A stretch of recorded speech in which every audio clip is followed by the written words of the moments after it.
સમાચારોમાં વાત કરીએ નવસારીની તો નવસારી શહેરમાં આવેલી વનગંગા સોસાયટીમાં પાણી ભરાયા છે। છેલ્લા 10 વર્ષથી આ સોસાયટીની અંદર પાણી ભરાવાની સમસ્યા છે, જેને તંત્ર હજુ સુધી ઉકેલી શક્યું નથી। ચોમાસાની સિઝનમાં ગટરના પાણી આખી સોસાયટીમાં ફરી વળે છે, જેના કારણે રહીશોને ભારે હાલાકીનો સામનો કરવો પડી રહ્યો છે। સોસાયટીના લોકો બહાર પાણી ભરાતા ઘરની અંદર કેદ થવા માટે મજબૂર બન્યા છે। તત્કાલીન નગરપાલિકાના ઉપપ્રમુખ સુનિલ પાટીલ આ જ સોસાયટીની અંદર રહે છે, તેમ છતાંય લોકોને નો સામનો કરવો પડી રહ્યો છે। ગત મોડી રાતથી નવસારી જિલ્લામાં સતત પડી રહેલા વરસાદને કારણે જનજીવન ઉપર તેની સીધી અસર થઈ છે। તમે આ દ્રશ્યો જે જોઈ રહ્યા છો તે વિજલપુર વિસ્તારમાં આવેલ વનગંગા સોસાયટીના છે।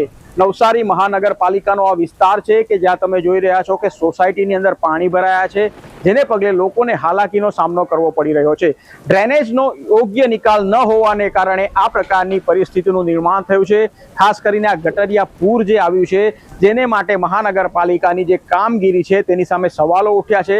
તમે દ્રશ્યોમાં જોઈ શકો છો કે લોકોના ઘર પાસે આ જે છે તે પાણી ભરાયા છે, જેને લઈને લોકોને હાલાકીનો સામનો કરવો પડે છે। આ પાણીના લીધે રોગચાળાની પણ શક્યતા રહેલી છે।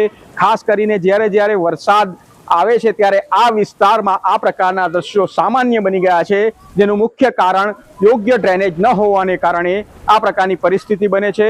મહાનગરપાલિકા જો આ પ્રકારની કામગીરી જો યોગ્ય કરે તો આ પાણીનો જે છે તે બંધ થાય અને જે આ લોકોને હાલાકીનો સામનો કરવો ન પડે। જીગર નાયક, ન્યૂઝ કેપિટલ, નવસારી।